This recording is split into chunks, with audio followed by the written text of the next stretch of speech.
Now, welcome everybody to INNERSPACE Journeys. Today, we are talking about feeling and emotion. Also, happy new moon. Today is one of the most potent, I would say, from my perspective, one of the most potent new moons of the year. So I think today is a beautiful opportunity to set some new intentions. And we don't have to do that here. I just like to offer this to the group. And if this is something that you feel like you want to play with later, then you certainly can. But today is a great day to set some new intentions because this is a new moon in Pisces and we are reaching, and Pisces is the end of the zodiac. So Aries season is next, spring season or the seasonal change, the equinox is next. And that really is the beginning of the astrological new year. So Pisces very much has that energy of transformation. It is the culmination. It is the completion of the self as it travels through the hierarchy of the zodiac, or I guess I should say the spectrum of the zodiac. It's not really hierarchical. And then we move into Aries, which is the beginning. It's the rebirth. It's the new beginning, the new page, the new chapter.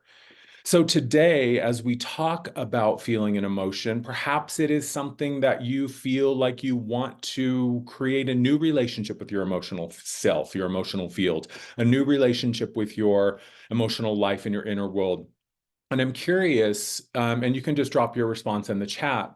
When I'm talking about your emotional life, or if I'm talking about your emotional well-being or emotional safety, what is your understanding of your emotional life, or what is your relationship with your emotional self? I would love to hear where you are right now. I know that right now is a really, really intense time on the planet. So I think emotions can often be really, really high and perhaps really, really elevated and a little bit activated. And I don't think that that's uncommon. But I would love if there's anything that anyone wants to share about their relationship with their emotions, about how they feel generally emotionally. If you want to share that in the chat, certainly feel free to do so. You know, I think our emotional, and I'm gonna get my notes here. Our emotion, sorry, just let me get to my notes here. I think our emotions and our feelings is something that it's really, really easy to be confused by or confused about. And Jillian is saying she often feels disassociated with the emotional self. And if there's anything else you want to offer around that topic, Jillian can certainly continue in the chat there. But I think that, and Maddie's saying she feels like she's on a roller coaster. I'm holding on between the range of them all, right? I think that those two examples, right, Jillian, is a safety mechanism, absolutely. And I think those two examples, Jillian saying I'm kind of disassociated and it's a safety mechanism for me, I get it. Sometimes it's just easier to not feel in the moment, right? Maddie's saying she feels like she's on a roller coaster. She is on the other end of the spectrum and she feels like she's kind of in the range of them all. Lisa's sharing that feelings and emotions, they are a compass. Veronique sharing that there's feeling of depression. Susie saying that there's a feeling of being mentally imbalanced. I think all of these are really normal. I think really honest and I would say very authentic expressions of what our human experience with our emotions and our feelings can often be. I think there are those of us who fall into the camp, and I kind of raise my hand as a former member of this camp, of just being kind of disassociated with it all. Me being the mega earth sign that I am, and all of that earthy energy, coupled with being able to feel and sense any disturbance or ripple in the force anywhere on any level. Sometimes it just feels like a survival mechanism and just to shut it all down, right? And then those of us who perhaps find ourselves feeling at the mercy of our emotions, that we don't have a center, that we don't have authority, and that we feel like we're just being tossed kind of back and forth through our emotional experience. You know, we could talk about, you know, the zodiac, and we talk about earth signs and water signs, I think is the two that generally have a very pronounced emotional state. Earth signs, traditionally, the shadow of the earth sign is to be kind of emotionally cut off or a bit emotionally constipated. The shadow of the water sign, the Cancers, the Pisces, and the Scorpios, the shadow of that watery sign is to be overwhelmed by the emotional self, to feel so incapacitated by the depth and the breadth and the width of the feeling and the emotion that it's almost like it stops you in your tracks. It almost kind of freezes you. I think that one of the first things that we can talk about in the difference between feeling and emotion, and this is how I see it and what really helps me make sense of it. Feeling is the feeling. Feelings are simply objective. There is some anger, there is some joy, there is some happiness, there is some fear. The feeling is just the feeling. It's like the weather. It's just, there's the sun. Oh, there's the rain. Oh, there's the wind or the fog. It's just, it is. The emotion is what is created when we take our feelings personally. So the feeling is the feeling, it just is. And the emotion is what we believe the feeling means about us, right? So I can have just a feeling, and depending on my relationship with that feeling, I may or may not be triggered into some sort of story about who I am relative to the way I feel. And then that is when it becomes an emotion. So feeling and emotion are both a part of the human experience. It's just one is simply from a state of simply being and allowing and just surrendering to what is. Another one is often rooted in our resistance to, or our defense of, or our trying to eliminate or trying to reach these emotional states. And the emotional thing is absolutely 100% part and parcel of the human experience. I think a lot about this as someone who, and Marcella, Marcy, you're sharing a really beautiful share there. She's saying, I wasn't raised by parents who taught me emotional intelligence, nor given words to express my emotions. I'm now 50 and still learning about my emotional self and I'm a Cancer. So you have a lot of content to use to teach yourself with, right? There's a real depth of information in your curriculum, essentially. And I think about this more and more lately. I don't believe that humans were meant to always be in some sort of activated emotional state. And here's how I arrive at that understanding. So if unconditional love is spirit, right? If we believe, and I believe, if I believe that spirit is unconditional love, and I do, and if I believe that unconditional love is a neutral state, and I do, because unconditional is exactly that, it is neutral. There are no requirements, there's no restriction, there's no exclusion. It is simply unconditional. It is love. That's it. So spirit is unconditional love. And if unconditional love is neutral, and if spirit is the force of creation, and we are spirit in a body, then as creation itself, which we are, our innate way of being is unconditionally loving, which is neutral. And I think in many ways we've been duped into thinking that we always have to have some sort of emotional state at play. And I don't think to be in a neutral state means that I am even necessarily cut off from my emotional field. It is possible to learn through observation how to watch and be witness to a feeling or an emotional state without getting all whipped up into a frenzy over it. Now, certainly our emotions can be healing. Our emotions are necessary, right? If you can't feel it, you can't heal it, right? The only way out is in or through. You can't, whatever the the word is, whatever the catchphrase is, I think we all have a pretty clear understanding at this point that emotions are not to be denied. Emotions are not to be chased. Emotions are not to be anything other than simply allowed in the moment to be exactly what they are. Because I really do believe that feelings, again, the feeling is simply the feeling. It doesn't necessarily mean anything. But I think feelings are merely a part of the guidance system that our expanded self, or you could call it the higher self, utilizes to clue us into our current state and our current direction. right? These higher states of joy, excitement, passion, fun, elation. These are the states of being that when they naturally occur, i.e., we're not using something to manufacture them, these are the feelings that emerge and arise in our material system, which is our physical body. And these feelings are used by our higher self to let us know, yes, this is something that we're both in agreement on. Your excitement tells you what your higher self is also excited by. That's the beauty of a free will experience, is I can feel the joy, I can feel the excitement, I can witness it and perhaps even understand it as a nudge or a means of communication that my higher self is using to say, yeah, Amar, I like this. Let's keep going that way. And in a free will universe, I can say yes to that or no. That's the beauty of it. We can create our own suffering over and over and over again by simply denying or refusing to pay heed to our emotional state. And we will always be shown what happens as a result of that.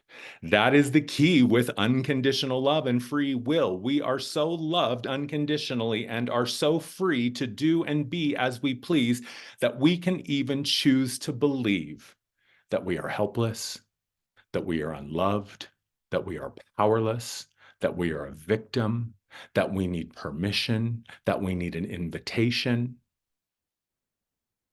So our higher self uses these feeling states to guide us towards our fullest expression. That's simply to me, that's as simple as it gets. So when we feel bad, right? When I feel tension or off or, oh God, I don't like that feeling, or where did that come from? It's simply my higher self telling me that I'm moving against myself in some way. When I believe I'm a piece of shit and I navigate through the world feeling that and believing that, the bad feeling, the negative emotion that I feel as a result of that is not because it's true. It's because my higher self is saying, that's not true. That's not true. That's not true. That's not true. And we wonder why these states become chronic.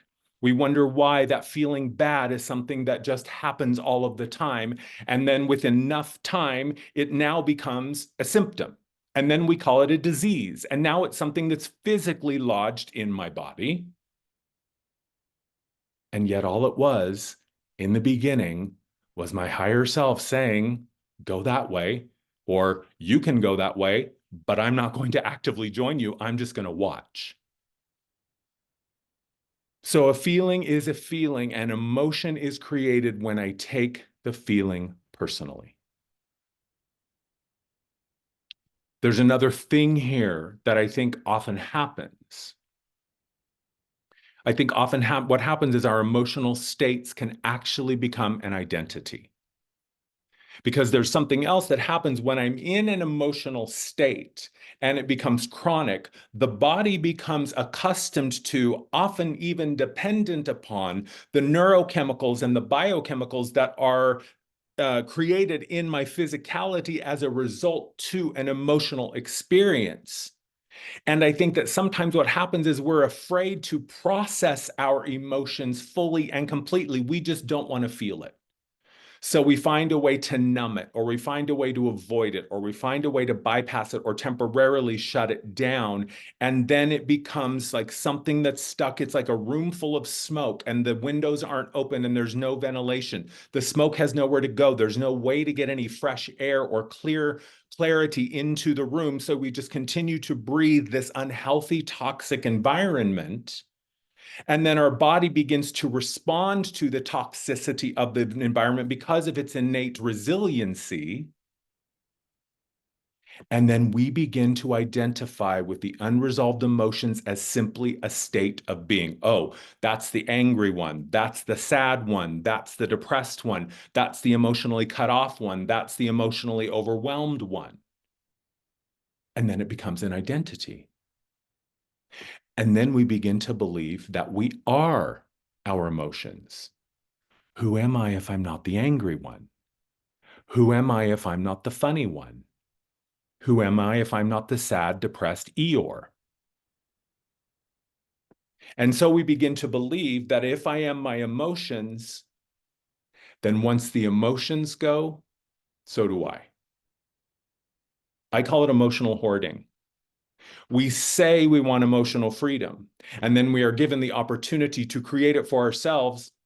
And at least initially, I would say 99.9% of humans go, oh, actually, I'm fine.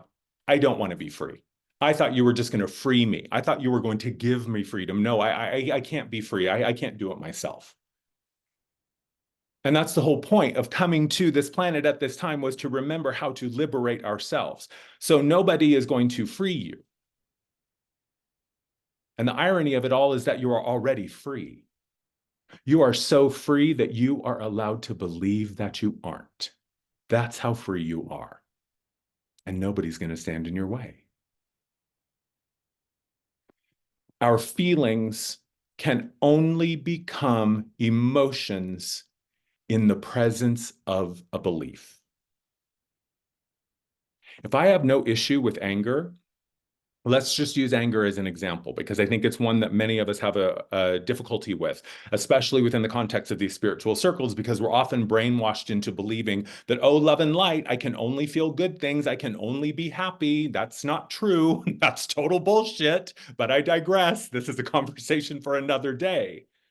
But without belief, you would have no emotions. So if I grow up in a reality where anger is something that is seen as healthy and as natural, and it is, and I am not taught to deny it or use it as a weapon or use it against people, I am given the world's healthiest relationship with anger.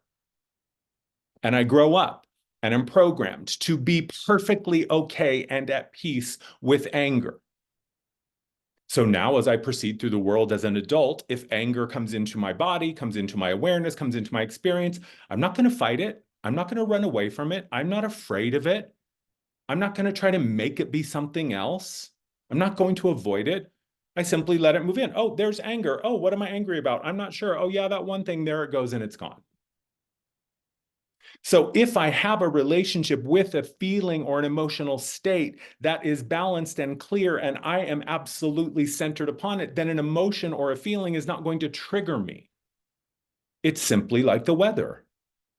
Yep, it's sunny today. Okay, there's the sun. Now I can proceed accordingly. Oh, there's a whole bunch of anger today. Oh, okay. Well, let me be curious about that. Let me dive into that. Let me sit with that, or not. Let me just proceed through my day and see what happens, see where it goes. So I can have a feeling, I can have an emotion and still proceed throughout my day. I don't always have to sit with it. Sometimes that's important. Sometimes being with it is important. And then sometimes it's also important to bring it out into the real world and say, I'm a human. More than likely, I'm going to have this experience of feeling this way again. So this idea that I'm never going to have a feeling or I'm never going to have an emotion is so untrue. So I simply allow myself to be with the feeling, to be with the emotion if it becomes an emotion, and I simply watch. But if I have no baked in programmed belief about what a feeling means about me as a human, my value, my worthiness, and my place in this world, then it will simply be a wave of feeling moving through the body. I acknowledge it, there it is, and on it goes. Our feelings are really designed to give us a reflection about what the entirety of us is feeling. Bashar talks a lot about our emotional state. And I've been really, for some reason, like Bashar videos just keep coming into my awareness. So I've been paying attention to them. And I love Bashar's perspective. And he says, emotions are the builders of your reality. Your thoughts are the building materials. It's the stuff that you use to build your reality. Your behavior is how it is built, with love, with resistance, with frustration, with abandon, and whatever, however I behave is how it's going to be created. And then my experience is me living in what I have built. So it all begins and ends with you. And there's another piece to bring in here. 99%, and this also comes from a recent Bashar video, 99, and this is something I've always known, 99% of what's out there physically in the material world has zero meaning. There is almost nothing in our experience that has an inherent or implicit or even explicit meaning. It is almost always something that comes from what? The state of unconditional love, which is what? Neutral. It simply is. And how you experience it is completely created by what you believe. One person's paradise is another person's nightmare. It's just a beach. It's just sand and a body of water and some trees. What you believe about the experience on the beach is what creates your experience on the beach. Otherwise, it's just some sand and a body of water and some trees. The beach is not inherently good or bad, enjoyable or miserable. It simply is. That's life. Life simply is. And what you believe about yourself, what you believe about those people over there, what you believe about the deity that you bow to or worship or pray to, all of that goes into creating your experience. So to live in this reality where we are constantly bombarded with messages and content which are designed to activate an emotional response, it is more crucial than ever to understand what it feels like when you are connected, which is why I always say only you know what truth feels like. Truth feels like home. Truth feels like freedom. Truth feels like ease and peace. Truth is grace. But when I believe something that isn't true about myself or reality, that's when I feel off. That's when I create an experience of suffering or misery or powerlessness or division or separation. So we simply begin to understand that the only reason I feel anything is because the aspects of me that have the 30,000-foot view that are on the top of the mountain and can say, hey, actually, you should go this way. And the crappy feeling that you have in your gut because you're going that way, that's me telling you, you can go this way if you want, but I wouldn't. And you only have an experience of a feeling becoming an emotion because you have a belief about it, about yourself, about the world, about God, about whatever. The body doesn't lie. So when something feels off, it is. This is why the emotional architecture is such a crucial piece of my practice and why I beat the drum of your emotional resonance over and over and over, because this is what I know to be true. The only reason that any of you have ever chosen anything, from what you eat to what you wear to who you date to who you marry to what you drive to what you wear to where you work to where you live, all of it is chosen because there is a belief on some level of what the experience will be on the other side. I don't want the car because I want the car. I want the car because it makes me feel successful. It gives me freedom. It gives me choice. I don't want the money because I want the money. I want the money because it represents security or safety or importance or power. So when we stop trying to use this thing to solve this and let this guide this and show it the truth, suddenly we begin to unravel those shackles with like the snap of a finger. So when we find ourselves constantly butting up against the same experience over and over, it's simply showing us that there is a belief active that keeps repeating the same Groundhog Day experience over and over. That's just us trying to get our attention, saying, hey, the reason you keep repeating this, the answer is in there, but you have to stop and you have to be willing to lift up the hood and get in there and figure out what's at play. Why do I always find myself in the same situation over and over again? Why do I always find myself holding the bag or whatever? It's simply because there's something unconscious that wants to be expressed consciously. And the circumstances that frustrate you or trap you or make you feel blocked are there to put you to a place where you will finally get it and go, oh, it's not a block, it's a stepping stone. I'm not being punished. I'm being given exactly the results that my belief system create and perpetuate.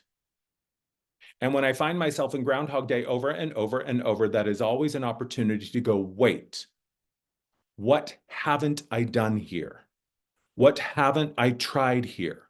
What haven't I asked or heard or seen here? It's simply an opportunity to go deeper or to go higher or to get bigger or wider. It's not a punishment. It's just the outcome of choice. And you are such a powerful creator. You were given the opportunity to create frustration and misery and struggle and suffering, because suffering is only necessary until it's not. There is no universal law that says you have to suffer. Difficulty, sure. Challenges, absolutely. Struggle, okay. I don't mind building stronger muscles. If it's hard for me to lift something, I'll get there eventually. But suffering, no. No.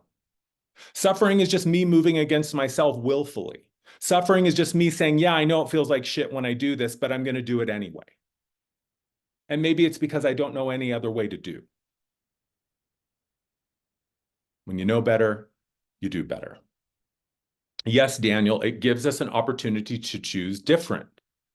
And between impulse, right, the activation, what some people would call the trigger. I hate the word trigger because I think it disempowers us. You're not triggered.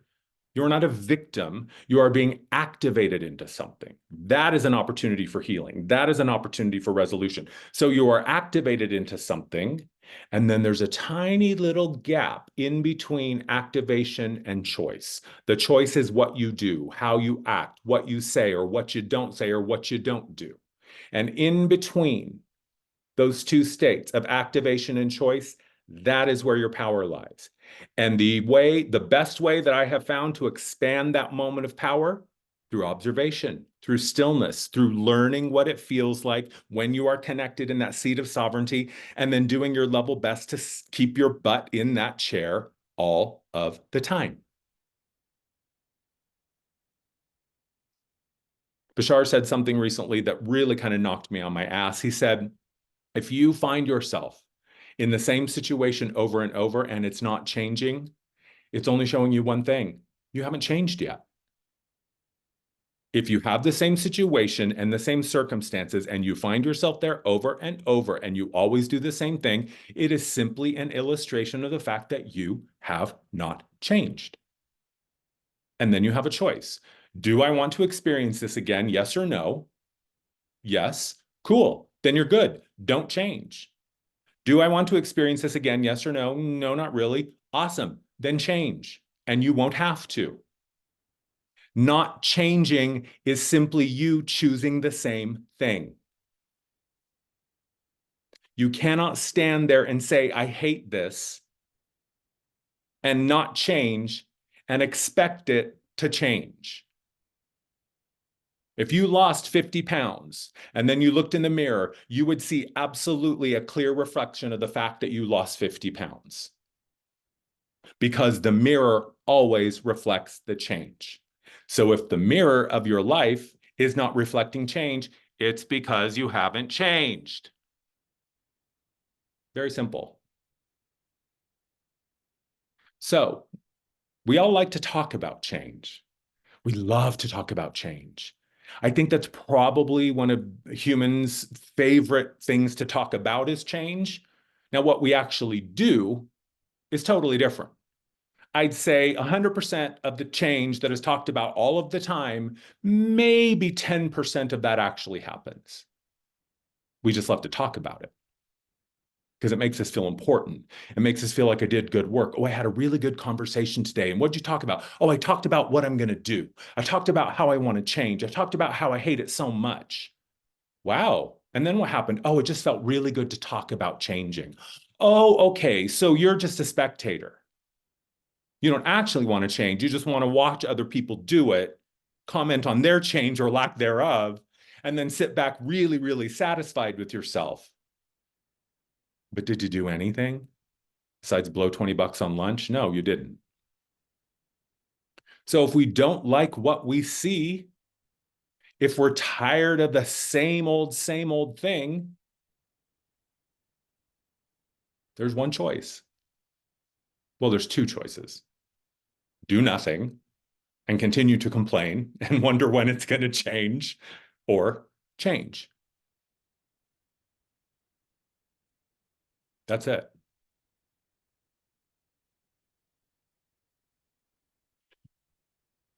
I think transformation is, Lisa, but I think change is a choice. When you're ready to shift, you will. And until then, you'll talk about it.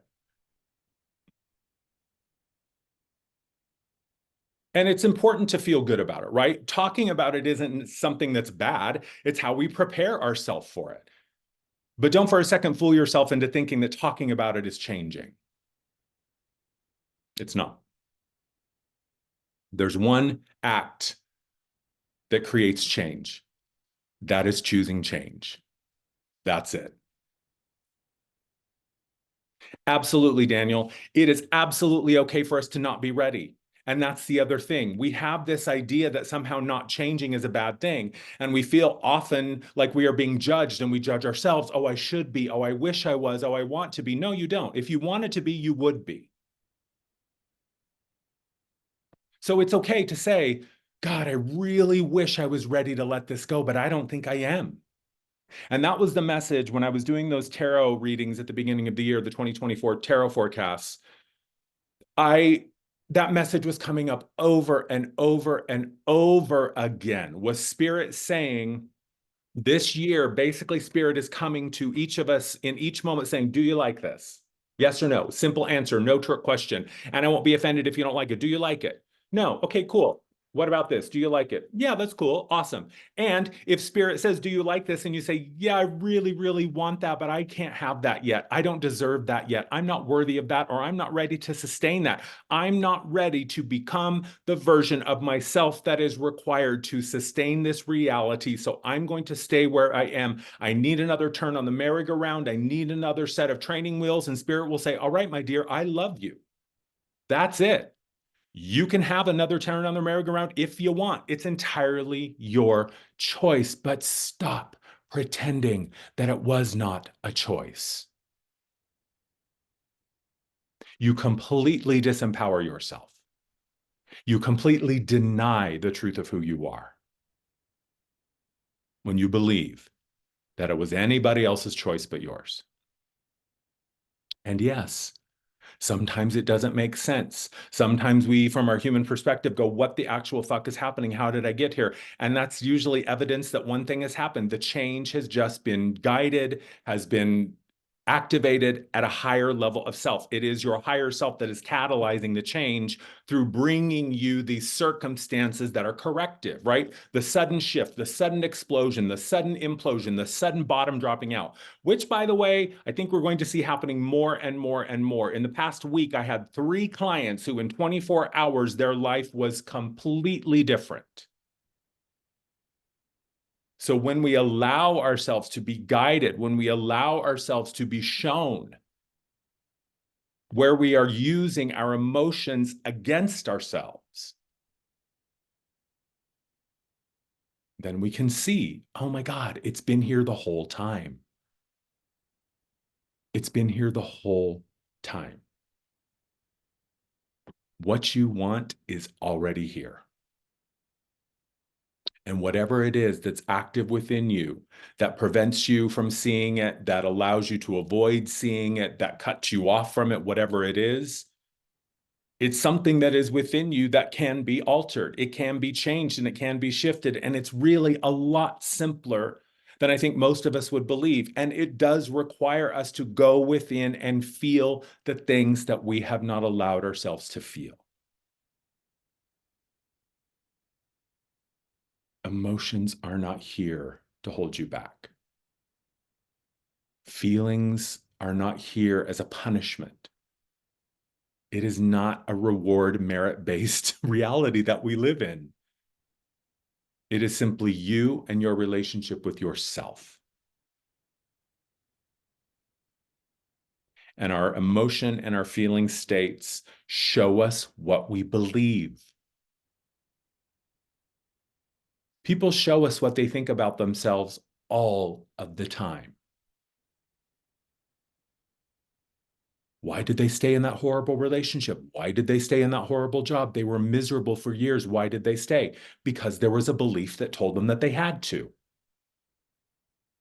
That person, no matter what, always lands on their feet. No matter what, they fall ass backwards into money. Things just fall in their lap. How did that happen? Because there is a belief active within them that creates that reality.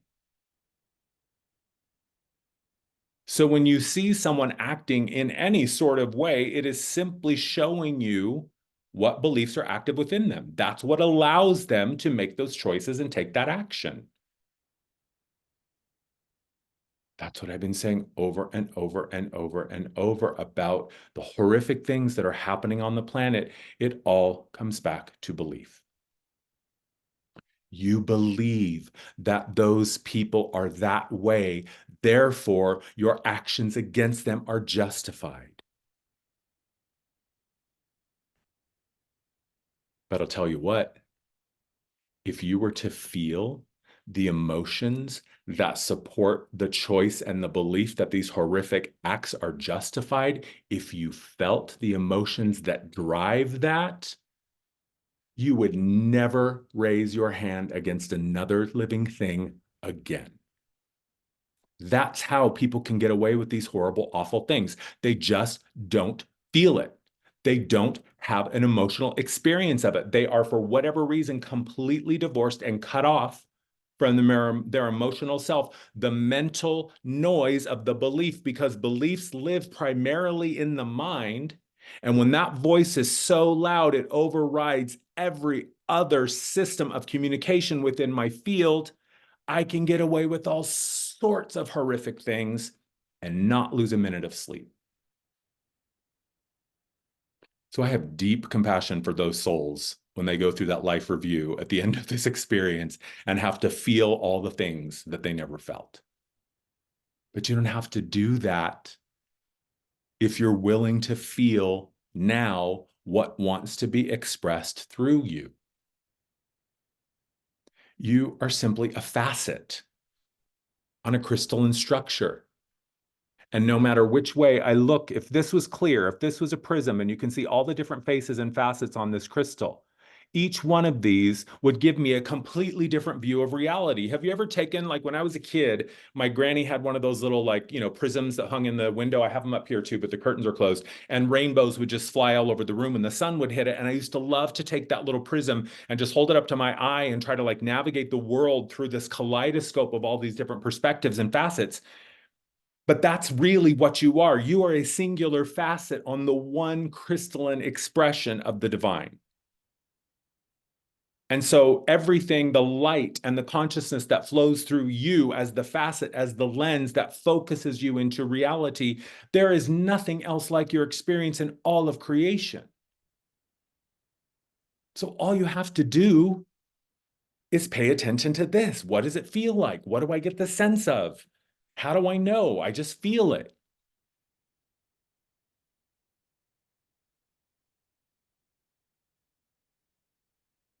Yeah, Susie, that's a great point. A lot of it does come from survival. A lot of the things that we get really good at sort of, taking pride in, like for me, it was always like, oh my God, Amar, like you're always so funny. You're so entertaining. You just always know how to put me at ease. Yeah, that's the trauma. That came from decades of being terrified that I was going to get my ass pummeled at every turn. So I had to become the funny one that helped people relax as a means of survival. And then people started to expect that from me. What's wrong with you? You're not funny today. You're not making me feel good today. Oh, I'm sorry. I don't feel like cutting off a chunk of my arm to feed you today. You might just have to find your own source of well being because I'm tapped. So we realize, and this is, I think, maybe perhaps a topic for another day. I honestly think 90% of what we call a personality is just really, really, really well worn coping mechanisms. It's not who we are, it's who we had to be to survive. And as a child, you have no choice because your number one priority as a child is to bond with your caregiver. So you're going to absorb and allow and adopt and inherit all sorts of bullshit that you won't question for a second because you just need to survive. And then as an adult, you start to wake up and go, wait, what? When did I decide that I was a piece of shit who had to sing for my supper? When did I decide that everybody else gets to eat first and I just get whatever scraps are left at the bottom of the pot? When did I decide that it was my job to make sure everybody else in the room was okay before I even got to consider what I needed? So we just decide we're done. And then the part of us that freaks out in response to us being done, that is what needs your love and attention. It's not the choice that was wrong. The thing that feels off is because you are moving towards your truth and your full expression, and you say, I can't do this anymore. And a part of you that doesn't know how to be free and liberated and sovereign is going to go, oh my God, I'm terrified. I can't do that. Then I turn to that part and I say, baby, what do you need to feel, to see, to hear, to know, to drop the belief in your unworthiness? Because I promise you, we're getting to the promised land. That destination is not optional. So it's not a question of whether or not we're going. It's a question of what do you need to feel, to see, to hear, to know, to be okay with the fact that we're going. And you can give me all sorts of emotional responses. You can give me all sorts of chaos and upheaval internally, and I will sit there in the center of that storm and I will allow it to wash over me. And then when it subsides and the waters go still again, I'll say, are you ready? Because we're going.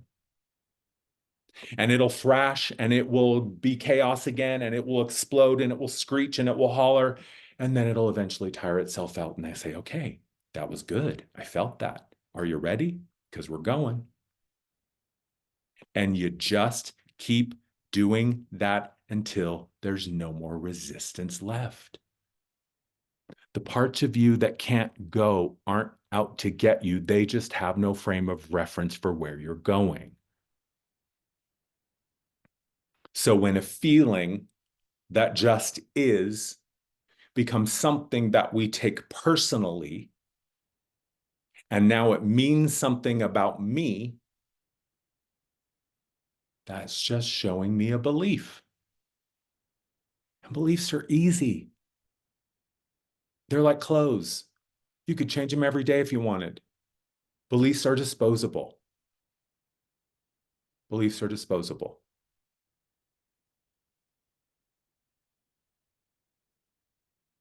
Yep. The collapse and the exhaustion is simply you carrying bags that don't belong to you. I love this. Byron Katie says there's three kinds of work. There's your work, there's my work, and there's God's work. And the only time I feel resistance or pain or suffering is when I'm trying to do work that doesn't belong to me. Bashar says your bags don't weigh anything. So when you feel like you're carting baggage, it's because you're carrying something that does not belong to you. The sense of heaviness, the sense of depletion, the sense of exhaustion means you are trying to live an agenda that did not come from you. That's it. I was thinking about this today. I was thinking about how we have been duped into believing that working a job that we hate giving 40 plus hours a week of our life to something that we don't care about, to slog and suffer through it for 20, 30, 40 years, however long, just so that we can have a minute of peace at the end, we have been duped into begging for that. Isn't that amazing? That humans have been so programmed away from how magnificent we really are that we are literally begging to give our life away to something that we could not give a shit about. That's power. That's power. But it's not more powerful than the power that resides within you. Yes, Susie, it's a choice to change a belief. It is a choice. And my favorite example is Santa Claus. Most kids, not all, but most kids grow up believing in some version of Santa Claus. And then what, around 5, 6, 7, 8, I'm not sure when it happened. I think I was 7 maybe when I figured it out. I think I always knew, but when it popped into my awareness, I was suddenly within the span of 15 seconds, when so-and-so, I can't even remember her name, told me on the playground that Santa Claus wasn't real and that it was my mom and dad. And then I asked my mom and she said yes. She told me the truth. In a matter of minutes, that belief was eradicated. It was gone. So sometimes circumstances come to us to activate our willingness to choose to change, right? That's what these intense things often are. When there's an explosion in our life, either individually or collectively, that is just a message that we really need to hear, something that we really haven't been paying attention to for whatever reason. And the experience in the Middle East is a perfect example of that.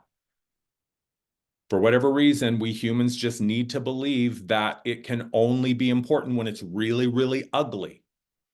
It's ironic that as beings who were not built to suffer, we sure do love to sign up for it.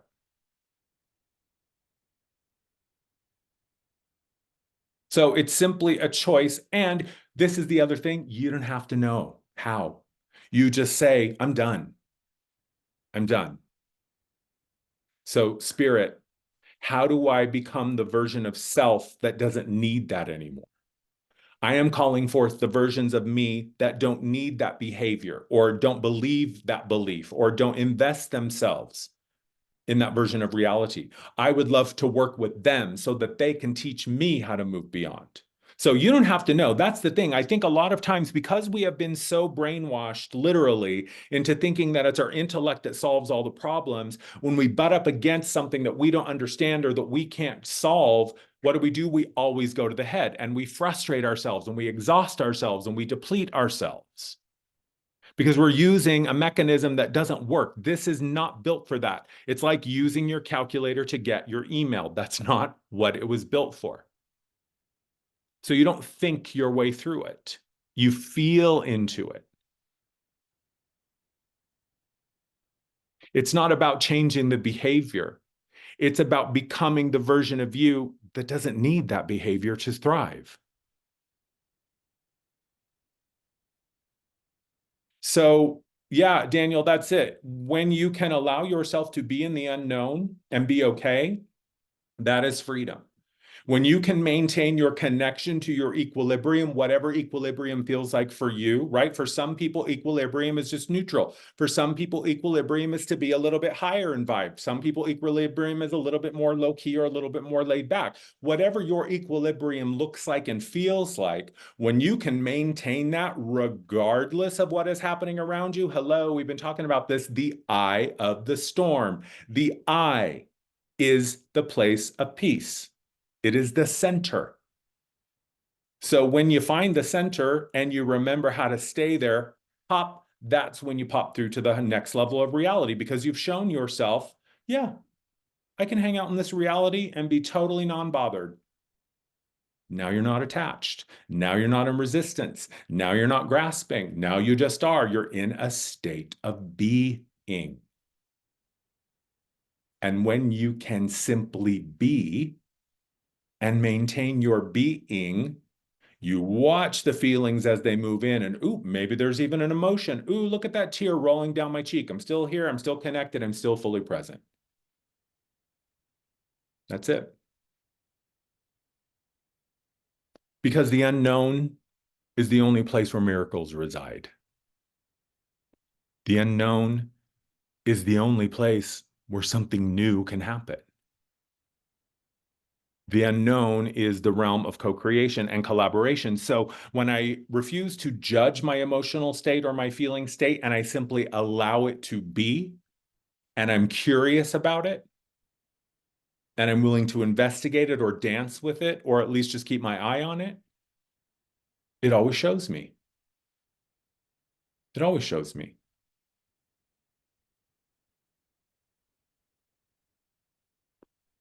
It's the truth that I know, it's never about what you're doing.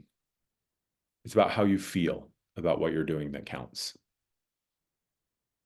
Because the universe isn't paying attention to your actions. The universe is paying attention to how you feel when you act. Action is not the language of the universe. Vibration is. And action has a vibration, but it's the vibration that matters. I recently said this, and I'll say it again. 99% of it is intention. The rest is just choreography. So it's your intention and what you really mean and what's actually active in here when you are proceeding and acting and choosing. And our emotions as the raw materials for what we create.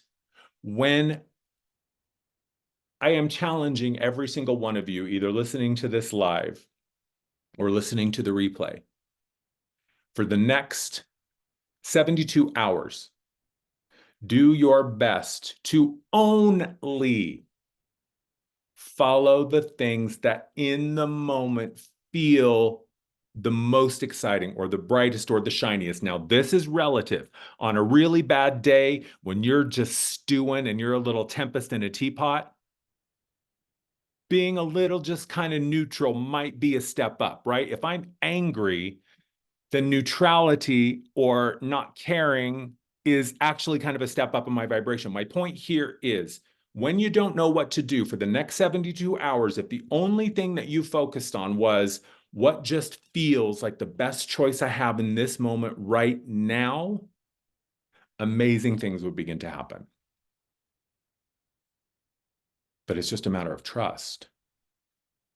Do you trust that following the feeling is enough? Do you trust that the bulk of the part of you that is creating your reality is not currently physically something that you can even perceive, and that that is the part of you that is really driving the bus? And if you would just kick back, relax, and allow yourself to follow the guidance that is coming from you, do you trust it?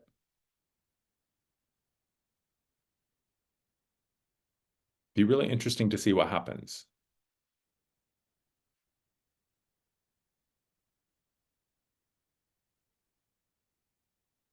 Just trust the guidance. And it doesn't have to be complicated. It's simply in the moment what feels like the best choice,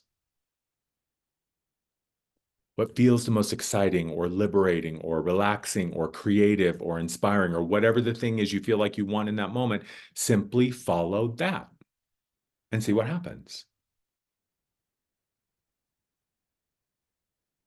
You can also start keeping a feeling journal. Ooh, when I feel this, that thing happens. Ooh, when I think of this, I feel that in my body. You just start becoming like the Indiana Jones of your own experience, like hunting for all of the clues and all the things that tell you where the treasure lies, tell you where the truth lies, because it's already in there.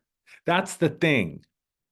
If you didn't know what truth felt like on a cellular level, because at your core, what you are is truth. And if you weren't that, then you wouldn't feel so shitty in the face of illusion or deception.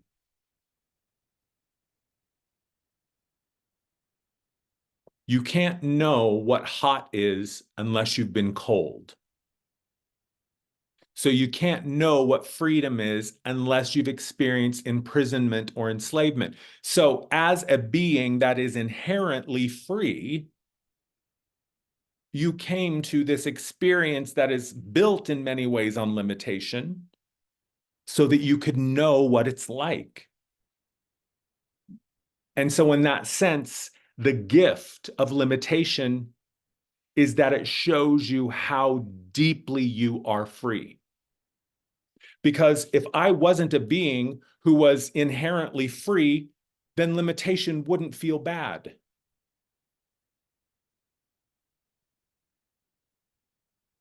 It would just be another day. So when you find yourself butting up against a state that you don't prefer, remind yourself that you are so powerful and you are so free that you are able to create a state that you don't want. That's how powerful you are. And when we begin to realize that this is not the thing that has ever created anything, it's not built to, and that this and the resonance that comes through this is my self's way of guiding me towards the things that I really desire. And when I can trust it, that's when it gets really good. Because a lack of faith or trust in the universe or your creator is just a lack of faith or trust in yourself. That's all.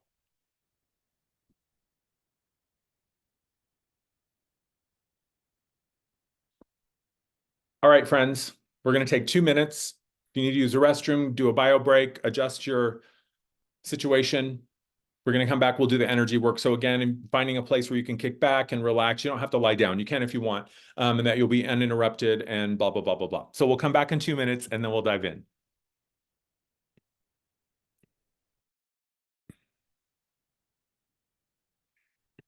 Okay, so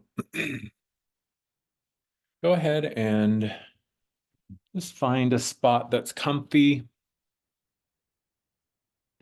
I'm going to pin myself here for the recording. There we go. So just finding a spot that's comfy where you can relax and kick back. And just find your breath. Breathing in nice and deep. And just use that breath to slow everything down. We can use the breath as a tool to regulate our nervous system. And when we can maintain authority over our breath, keeping it nice and even and measured, that's a really beautiful way to begin to understand the often unconscious responses of the body and the mind. That when we can regulate our breath and stay in control of the breath, we actually short circuit the panic response. We say to the body, no, I'm in charge and we're fine. There's no need to panic. But what happens, and especially as we begin to explore our inner states of emotion and the beliefs that activate and create those emotional experiences, we may come across some things that activate us, that take us back to a place that feels uncomfortable or unsafe, and we may find our body trying to go into the panic response. But what can be really interesting is you just continue to breathe and watch.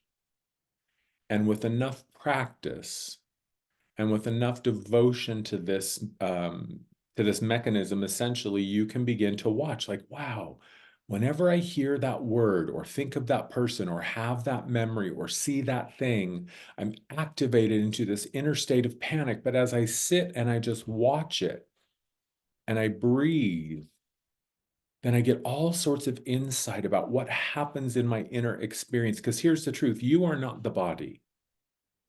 You are responsible for the body for this lifetime, but you are not the body. The body is your home, it is your vessel. And when you can begin to realize that you don't have to take the body's responses and actions personally, they are simply this beautiful mechanism and an aspect of this biocomputer, you get to know it. You get to see what happens. You get to see what responses result when certain things are thought of or certain things are experienced. So when you can cultivate that perspective of the observer, you recall great power. So breathe now nice and deep and drop in. Find yourself in your inner landscape,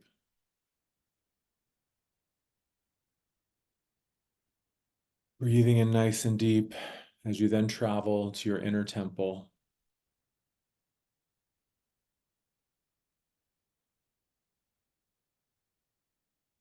And then another nice deep breath as you drop into the center of your temple and find the seat of your sovereignty.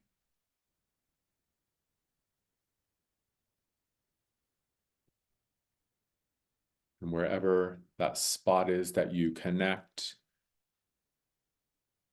just allow yourself to fully sink in to your position as the sovereign.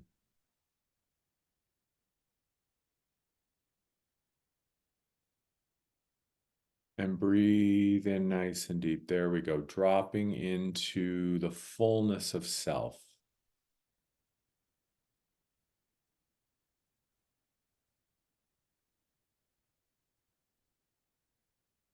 Breathing in, and as you inhale, all that you are arrives on the breath.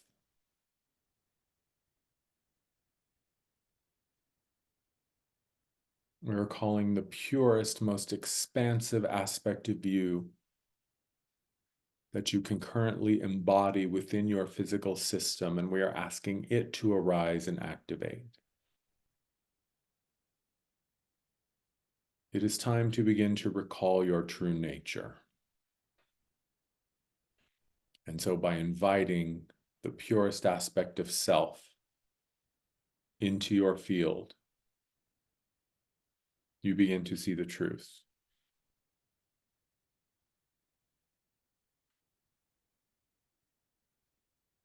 There we go. Nice and deep breath. Full and complete exhale. Just breathe nice and deep.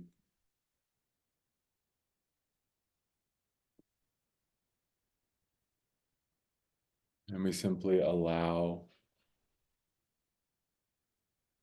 the infusion of this layer of yourself. And this is just you. There is nothing to fear. There's no reason to withdraw or hold back. So simply continue to breathe as this infusion of your most expanded self arrives.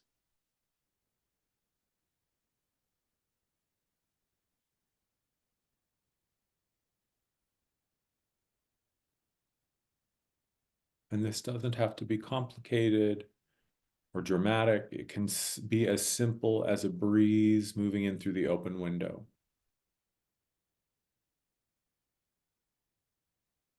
The grace, the ease, and the delicate nature with which spirit can touch us means there's nothing to fear. And if something within you is activated into fear, simply pull it close like a little kid. Just love it.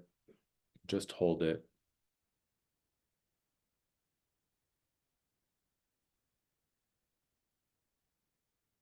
Breathe into it.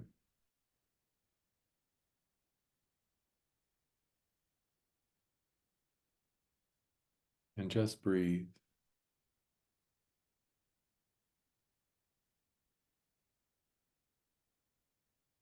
Feel the energy of you continuing to get brighter,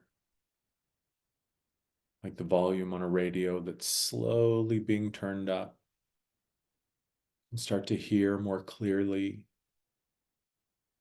You come closer to the center of yourself. You begin to dance and engage with this pure energy.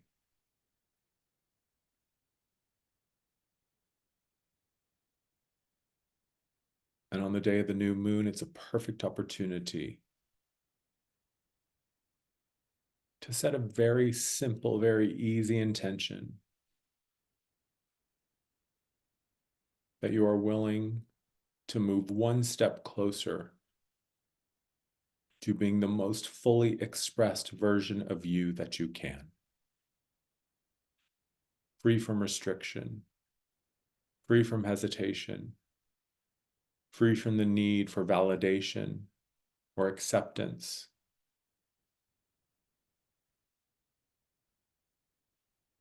Simply the joy of expressing the fullness of all that you are because you can.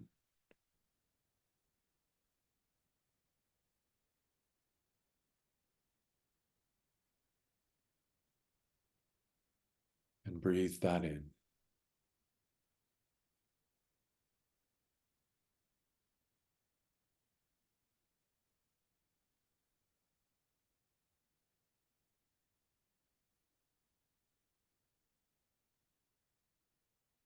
Now gently we turn up the intensity just another notch.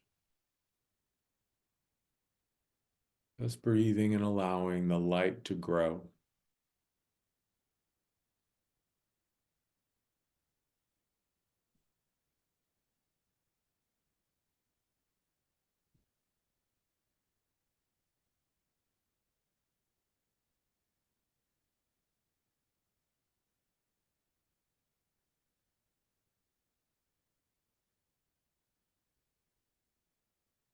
Now this infusion of yourself from that highest level has a secondary effect.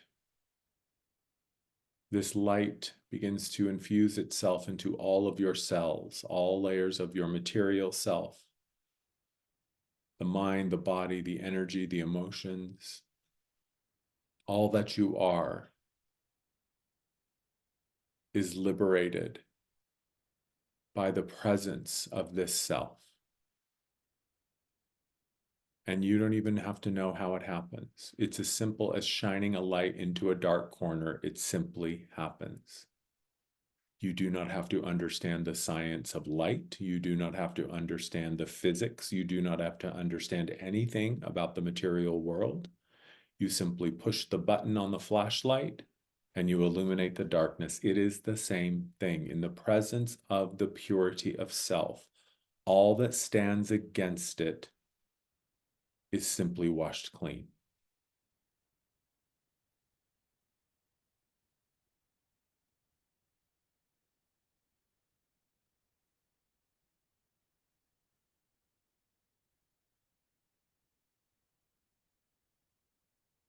And as this infusion of self continues, realize the very slow and steady expansion of you.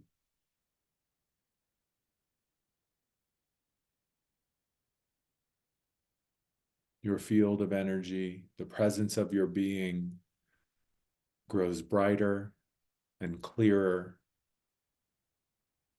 and more powerful simply by witnessing and being in the presence of yourself.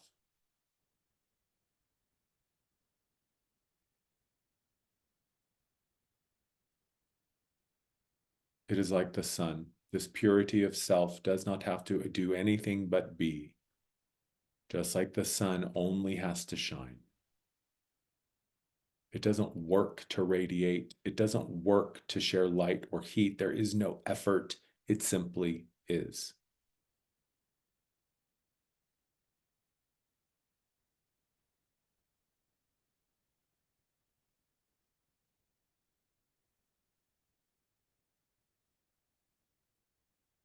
So know that when you step into struggle, when you step into strife, when you step into the feeling of something being a burden that you have to lift, know that these indicate one thing and one thing only: you have simply stepped away from your center of truth.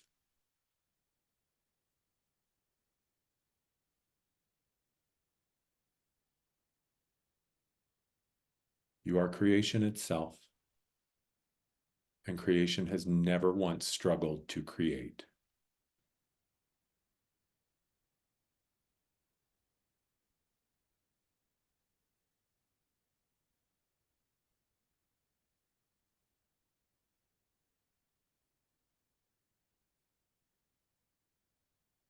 And then just breathe.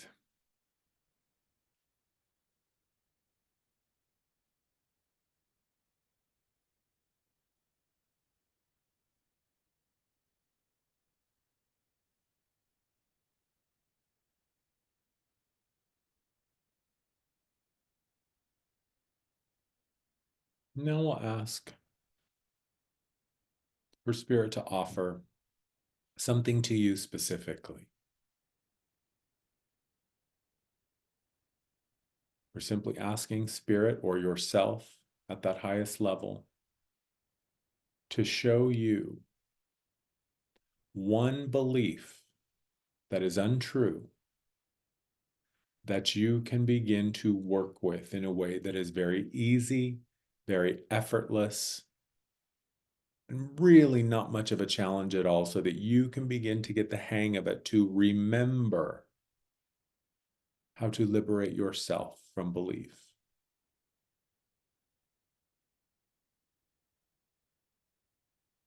And where does this belief reside? Maybe you feel it in your body. Maybe you see yourself at a certain age when this belief was planted, the seed of this belief. Maybe you hear something, a word, an idea, a subject. Whatever it is, simply allow yourself to receive the insight about a singular belief that isn't too daunting, that isn't too hard, that you can begin to work with today to remind yourself of how easy it can really be to abandon belief, to make a new choice. Maybe you get that feedback now, maybe it comes later today, maybe it comes tomorrow. Just trust it will come. And all you have to do is be the sovereign and allow it to seek an audience with you.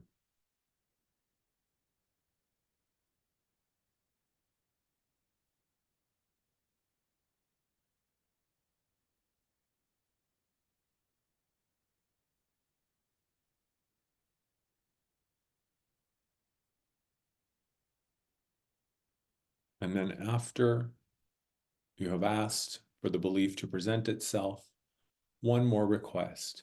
Spirit, show me the how. How can I engage? How can I approach? How can I transform? How can I release? How can I shift?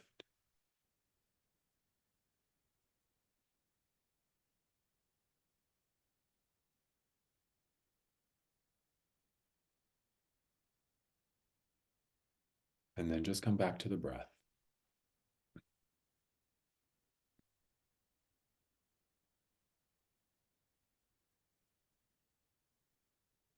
Breathing in nice and deep.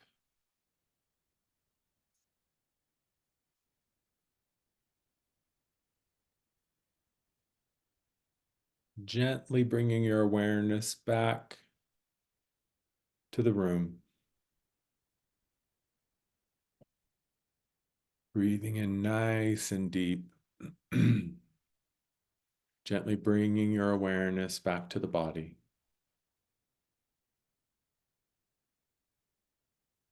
Breathing in nice and deep. As you're fully back in the room, back in the body, back in this moment in time.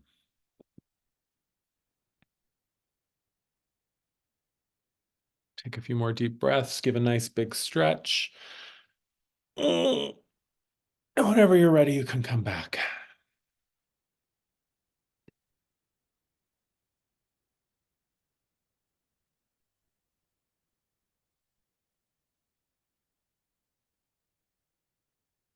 One thing I was reminded of, you're welcome, Lisa. One thing I was reminded of, and I think there's even a note about it in my book, The Notes from the Higher Self, and I was going to find it, but I couldn't, I didn't take the time to do it, but it's basically was, something to the effect of the feeling is just a feeling. It only becomes a lesson when we turn it into emotion. So we can see our emotions as teachers, because remember, emotion just means I have taken a feeling personally. And I can only take something personally when I have created a belief about it. That's it. So when there is an emotion, it is because there has been a belief that somehow has been activated. I butted up against it. I poked it. I've awoken it. And that's when it becomes a lesson. That's when it becomes a teacher. So there's no shame in feeling like, oh, I'm powerless. No, you are just being given an opportunity to remember how to love your emotions. Thank you, Cash. It must have been my own childhood trauma. It's that joke like, wow, Amar, you're so sensitive, you're so insightful, you're so in tune. How did that happen? Oh, it was the trauma. It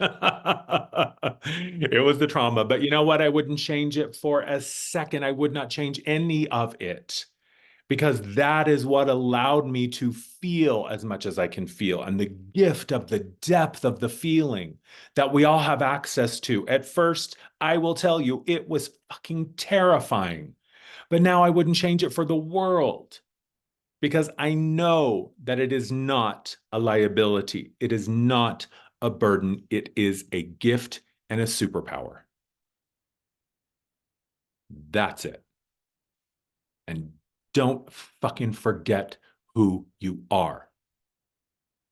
The only reason we ever feel shitty about ourselves is because we've forgotten who we are. Because I'm believing something out there that isn't true. And how do I know? Because of how I feel. If I am unconditional love and truth and light at my core, then feeling bad has no place within my innate being. It is merely an opportunity to remember the truth. Love you all so much.